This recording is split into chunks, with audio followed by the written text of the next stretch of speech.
Okay, so I forgot to include audio for this game, so I thought I'd try just going over the replay of this game instead and see how that gets um, liked. So, first we invade standard stuff. I mean, if you're playing somebody with engage, obviously, like it's good to invade. It's really bad to invade like this. I don't know why my friend wanted to do that, because what happens is like they can see you coming right here. So like, speed down a little bit. So if you invade like right here, their vision is like, hold on.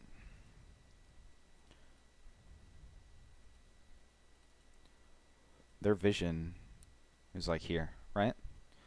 So if you, or it's probably around like it's probably like this. So if you like walk around, especially because like they might like walk up right here. If you like walk around, or better yet, like come from the lane, and then you walk down along this line right here, and then you walk up, then they can't see you until like right here, and it's much harder to react. Even if somebody's standing like right in that bush, it's almost impossible to walk around that little bump right there with enough time. So it's much better to just run like this. But I mean, here of course their bot lane doesn't pay attention, so we get something anyway. You don't want to level an ability until like the interaction happens. So like even if you're invading, hook might not be the best scenario. So like you could walk up here, and let's say somebody else on your team has CC, like Silas. Um, this isn't what happens in this scenario, but this is just a good thing to keep in mind. Let's say like you do the invade, you walk here, and then you show yourself, and then the ADC is like standing right here. So like they're walking around and they walk away, but they can also flash. So if they flash here, like they can easily flash right away, or I could try casting my Q, and then as soon as they see the Q, they flash. So what could help better is, say like in the moment like that scenario plays, she's right here. If you start E, then you can flay her instantly, because when you're flaying backwards for Thresh, like if you flay in this direction, it has a delay starting like, let's say this is the hitbox for flay.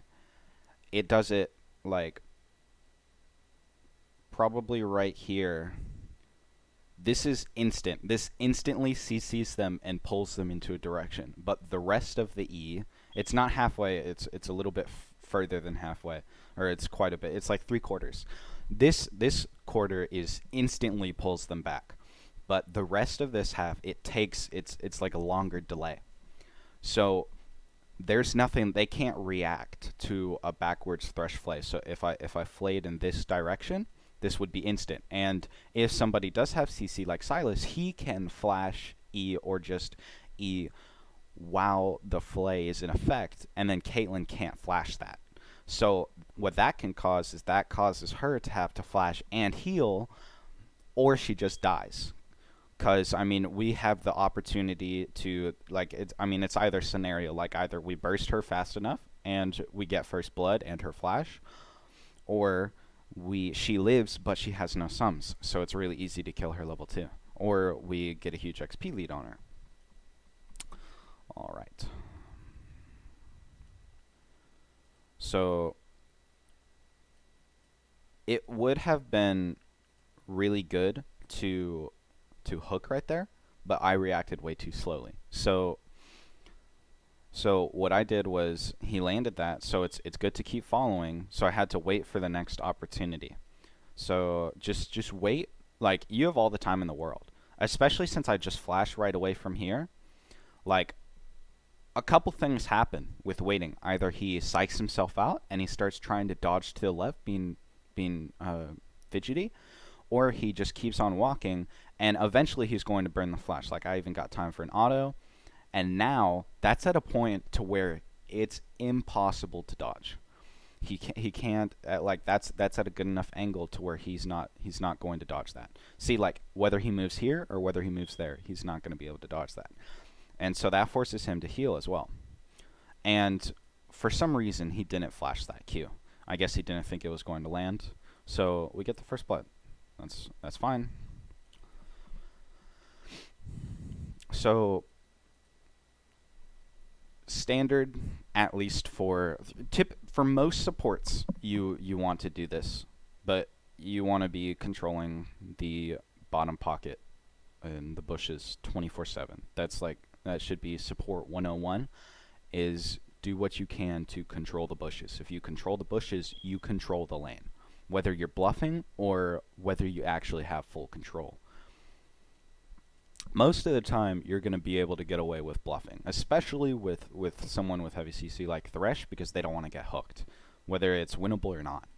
Most times, like even like Diamond 2, Diamond 1, whatever, like, people don't want to get hooked, even if they know the matchup. Most of the times, they're not going to call your bluff. So right here, like, it works a lot better with Flay because you have that auto damage. So if they walk up to trade you, you're going to win that level 1 trade, especially with the AD support item. You're going to win if they try and walk up and Q you, like if there's someone like Janna, or if there's someone like Lulu, or Nami, somebody who relies on like level 1 like early aggression. They're going to want to contest you. That's their natural thing. That's what they're used to. But you win that, especially if you walk up and try and trade auto. So, like, if I walk up and try and trade auto, what you want to do is you want to ideally get an auto E-auto in, but it's kind of tricky because if you have the whole hitbox on Thresh and you're autoing somebody that's like max auto range, it's going to be like right here. Hold on.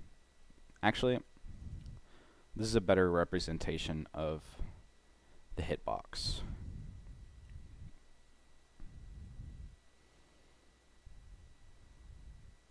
So your max auto range is like right here. So if you try and auto somebody and then centrally like line up, like you're opposite side adjacent, and then you try and eat them, it's not going to flay them.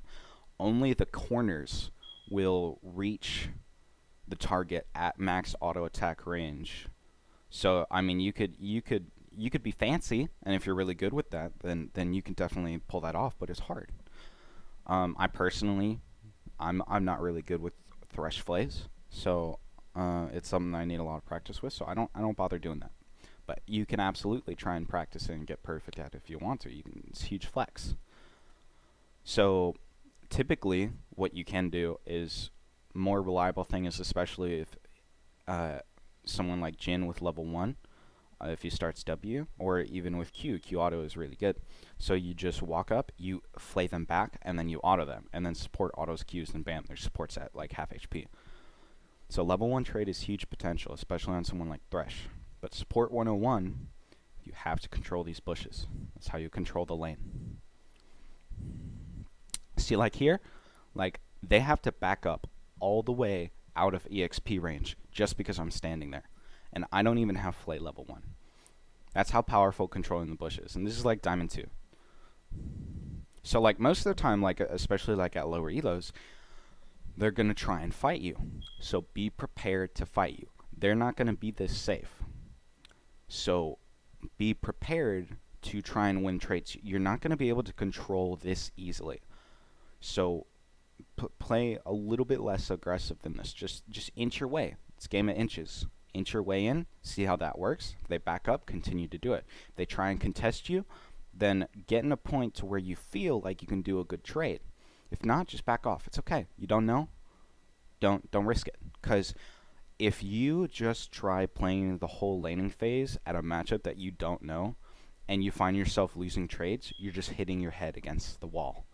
You are not going to be successful in the lane, and all you're going to do is just get low HP, and so many bad things are going to happen. You're going to get ganked, you're going to get dove, or you're just going to die 2v2, or one of y'all dies. It's much better just to sit back, let them control the lane, and not die. That is 100% better. Maybe you lose 2-3 waves of XP before level 6. That's okay. Still winnable at that point. Much better option. Just sit back. If you're not comfortable, you don't know, just sit back. Try and provide the support, the ADC, the best you can by making sure they don't int and make sure they don't die, but don't try to engage on them because you're going to lose if you don't know the matchup.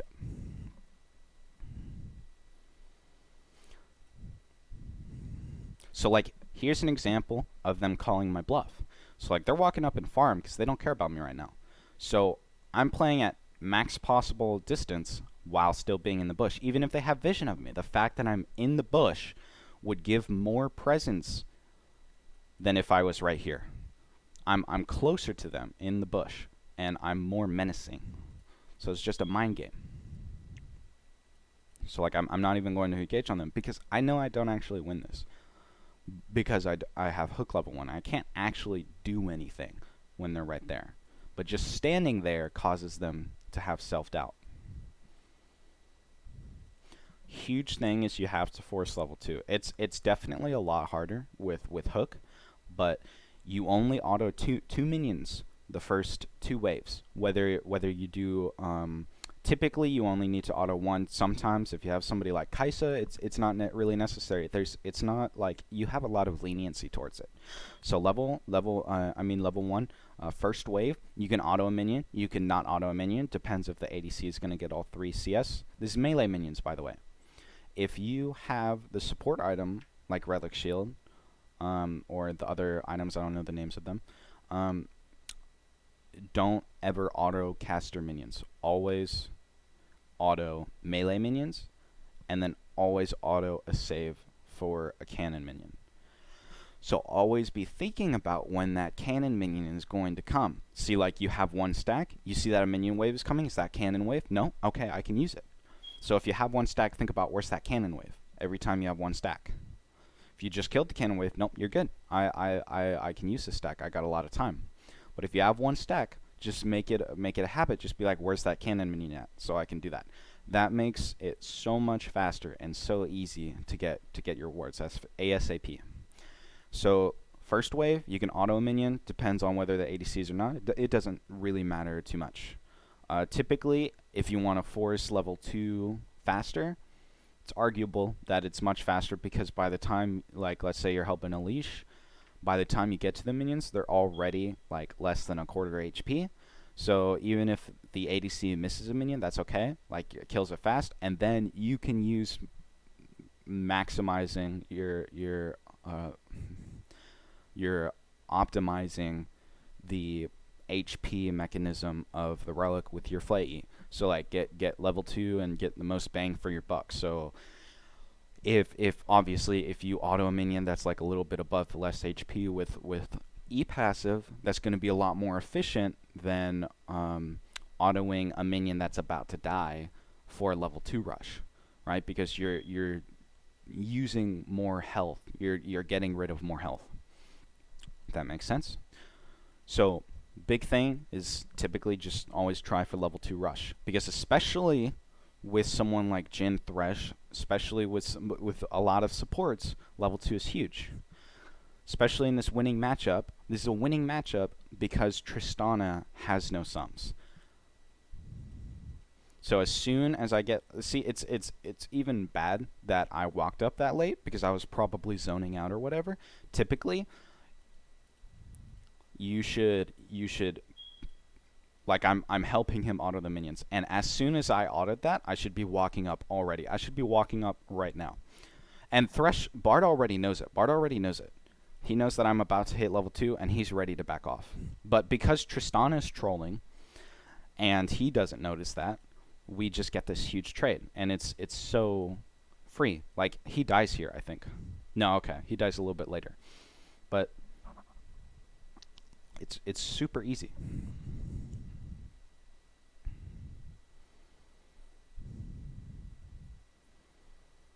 Typically, what I like to get on Thresh is minion dematerializer.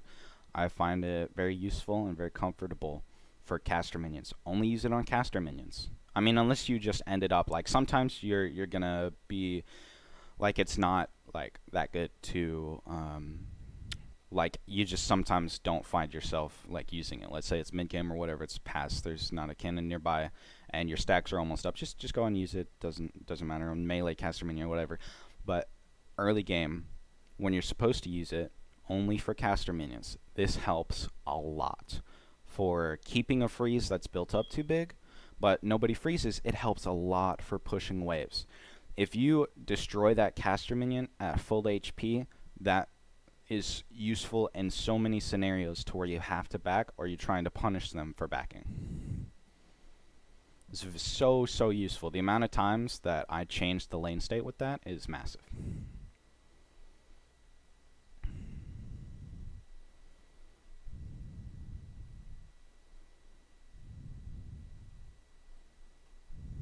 So like this for an example.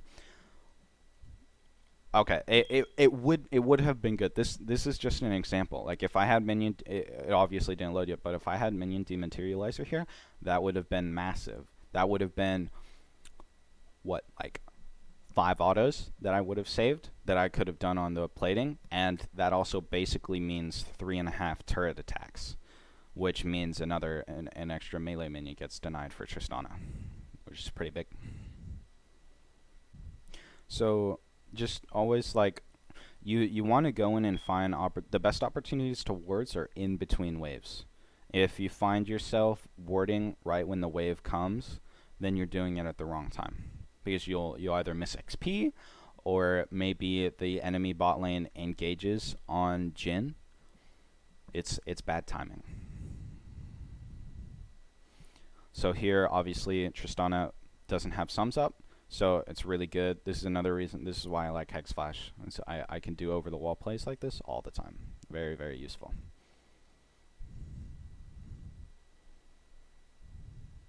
So Tristana trolls there by engaging.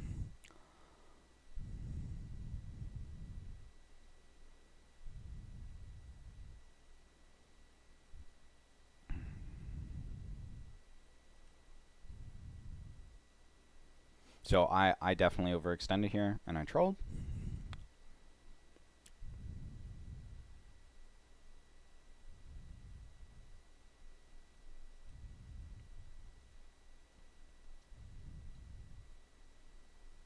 And you don't have to do like crazy roams or anything.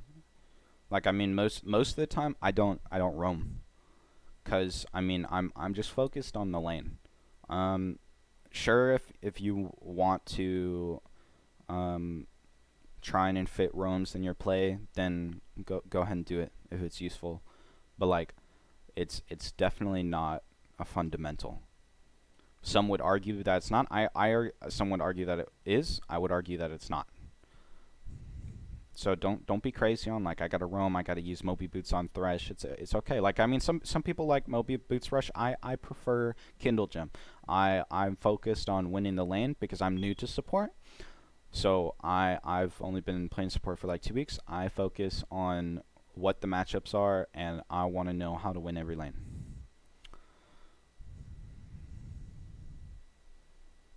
So that was huge. I missed that. You gotta think about their ADC's CC times.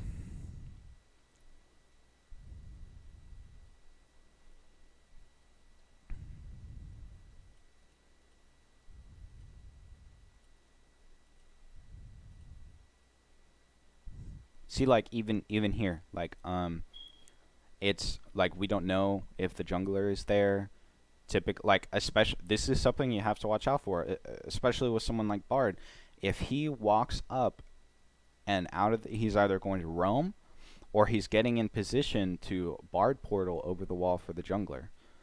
So like as soon as I ping him missing, I mean, as soon as I see that he's missing, he's either going to go mid or he could be getting in position for jungler. So I didn't see Nunu showing top right there, but this is a good mindset to have. He's missing, so I ping mid here in a second, right here.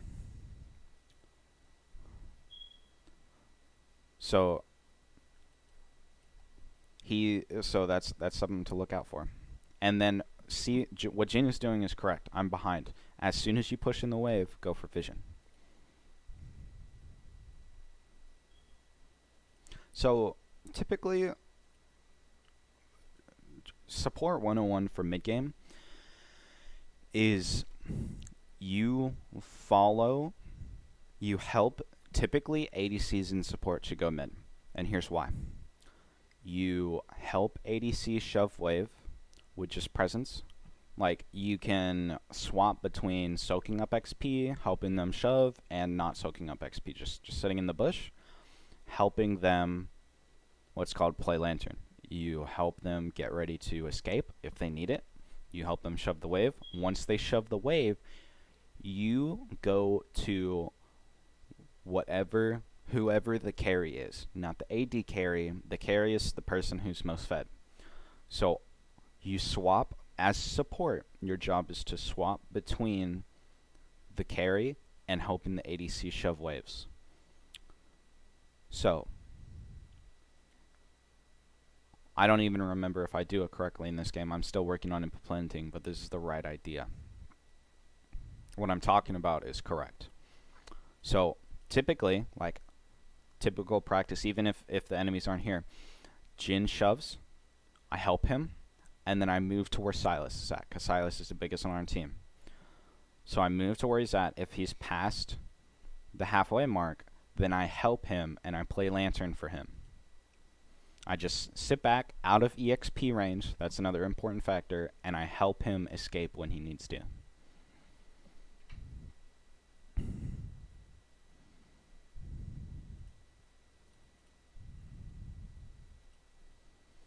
See, like, I'm back mid, helping him shove. We get the tower. And then after, I'm covering bot side vision. And then I stay nearby mid to help Jin shove. Clearing vision, being near him, just so I can lantern him. Clear for vision, and then I go bot to where Silas is, because he's done with the wave.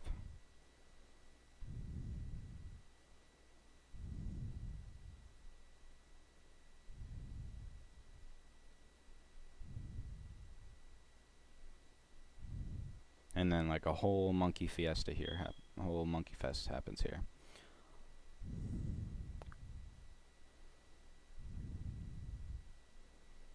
We end up killing them all. I can't believe we killed them all.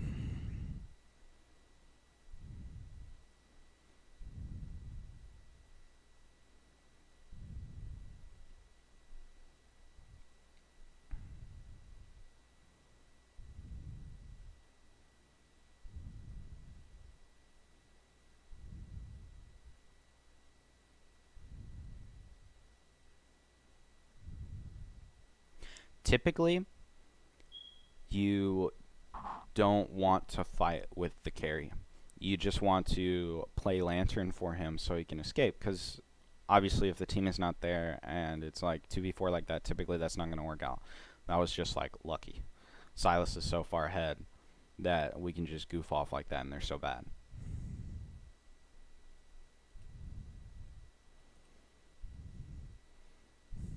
So here's another example. I go mid, help Jin shove the wave, and then typically is what I would do if he's not dying there. If Jin was not backing, help him shove the wave, and go top to help Silas. Here's another thing to prioritize is you don't want, I mean, most cases you just want to do like front to back. But like in the need that you need to prioritize, carry over ADC. Silas is way bigger than Lucian, so I don't care if Lucian dies here. If he dies here, he sucks. He should do better. I need to save the Silas over here, who has like 15 kills. Oh, here's another example. Lucian was there to help Jin, So and Zach is right there. So there's not really a risk. Jin is backing actually. So while Jin is backing and while the carry is going on the offensive, I'm walking in vision, I'm hovering over him, and I'm getting vision.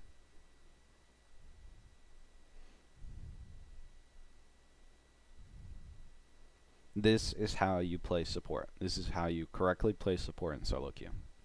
This is regardless of who the support is that you're playing. You can play Thresh, you can play Bard, you can play whatever.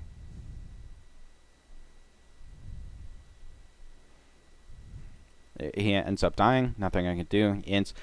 That's out of my control, but that is the correct movements. 100%. And then we just win here. So yeah, I'll be trying a bunch of different stuff throughout this channel. So let me know if you like something, let me know if you don't like something.